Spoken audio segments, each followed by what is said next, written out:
Hello everyone and welcome back to another video. In today's video we're going to be doing a how to build on Shion, who is no longer new, but I haven't done how to build on Shion and I thought I would do it. Mainly the reason I didn't do it, normally I do it day 1 or day 2, is because I wanted to test her out on lots of content and then come to my conclusion at the end of testing it all, because realistically I know you can watch videos of other people testing them and stuff like that, but I wanted to get a first-hand experience of me using her in PvE just so I can get, the best, my opinion on it, my true opinion on it myself.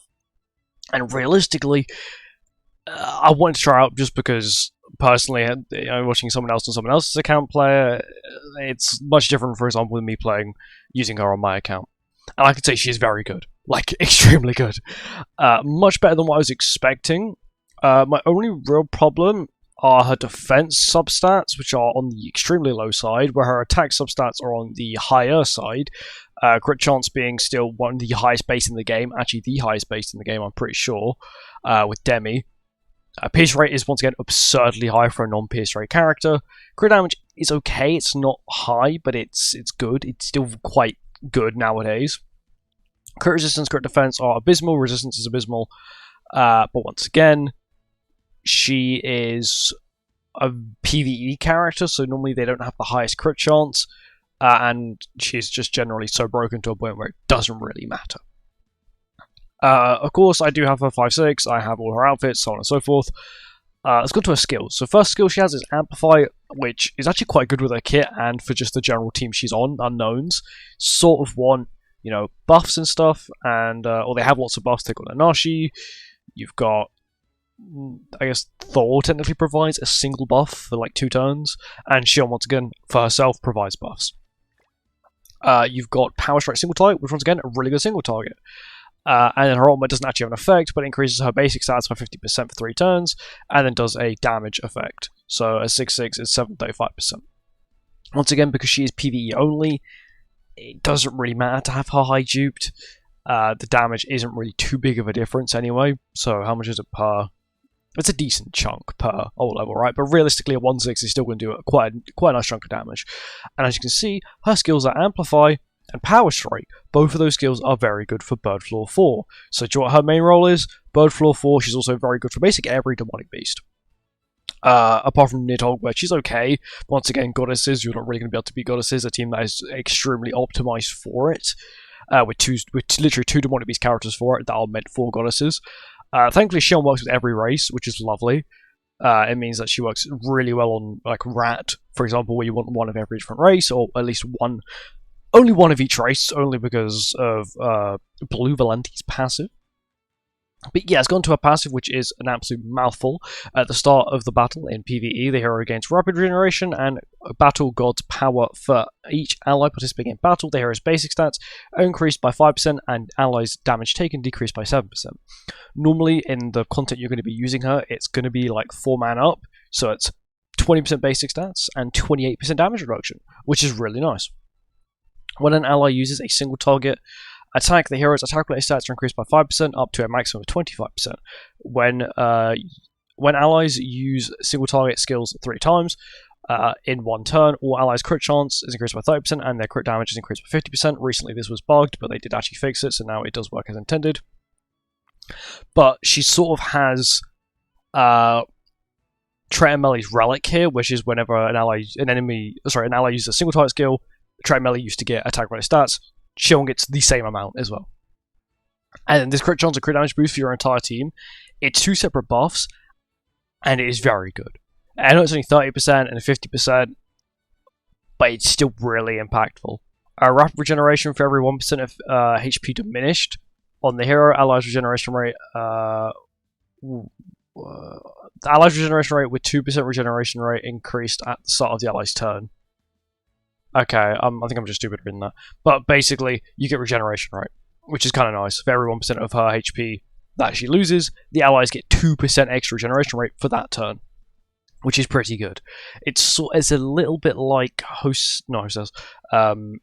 There's his recovery rate increase, but apart from this is based off of basically the damage that Shion takes.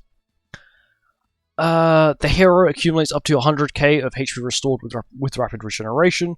Battle God's power increase allies attack by 10% of the accumulated points. Basically, when you max out a passive, you get 10% of 100k as attack, so you get 10k attack for your entire team, which, bear in mind, she's giving your team 28% damage reduction, some sort of passive healing, a crit chance and a crit damage boost, and now a 10,000 attack boost. And that may actually be better than having a 40% attack boost, which is what Nabe gives, which is quite good. Onto her relic, which is removes 2 debuffs from each ally when the allies use 3 single target attacks in 1 turn. Once again, goes with her passive. This part here, so not only do you get the crit chance and crit damage buff, you remove 2 debuffs from your team, which is good, your entire team. And once again, that's sort of her passive and her relic put together is sort of like Trait and Melee. She's trying to make being like a better version of Trait and Melee, which she is. She has better CC, not only does she have better CC, she's just absurdly good. She's got the tank, and that's what you need. Gear-wise, attack crit. Like, her tanking is very good as it is. You give her attack crit, and she can not only be your support character, but she can sit on the front lines as one of your main DPSs, and that's what I really like. I do have 2 sets for her, which I made on her release because I wasn't really too sure what to give her. And after testing her out, it's you must give her attack crit. Like, she doesn't take much damage. When she takes damage, it's normally when she gets crit, and normally around that, there's only normally gimmicks that means you're going to get crit, and you can work around them, like Bird Floor 4. On Phase 4, if you take it below, I think it's 25%, it gets like an insane attack-related stat boost. You can work around that by hitting damage cap first turn, so it only loses about 25%, so you see about 75% max HP on the bird first turn, and second turn, you wipe the whole thing. And then once again, you remove the risk of Shion getting one-tapped, because she can quite easily get one-tapped, especially because bird is red, she is green, type advantage, type disadvantage, all that kind of stuff. But apart from that, she is absurd. If she had good defenses, I think she would probably be too broken, which is why I think that's why she's sort of been balanced out. Her attack-related stats are absurd. 151 crit chance is on par with Demi, who has, once again, who's an insane PvP character, and she's a PvE character, and she has the same crit chance, which is absurd. Not only that, but her damage is really good. Let's just pop her ultimate, and then we'll pop her gold skills as well with the buff, and we'll see how that goes. Of course, we won't be able to have like her crit chance, crit damage boost. We won't have the all the other boosts from her passive because we can't get them because we don't have our allies. Which is what you need. You need your allies for it.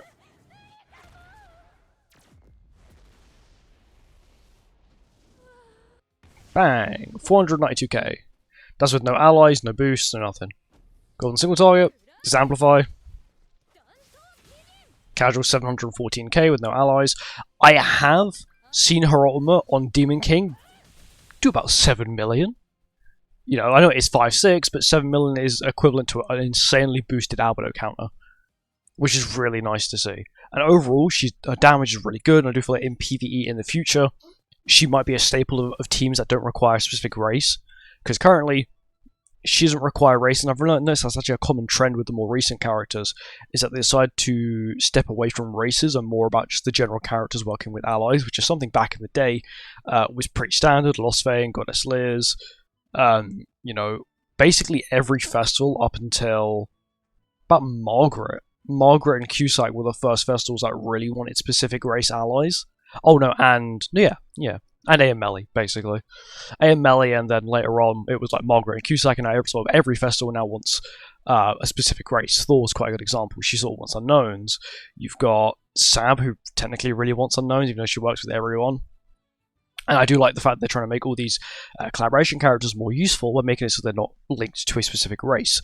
Unfortunately, once again, she is stuck to PvE, which is probably good, because if not, she would probably not have as good attack-related stats, but she's very good. And highly recommend giving her attack crit.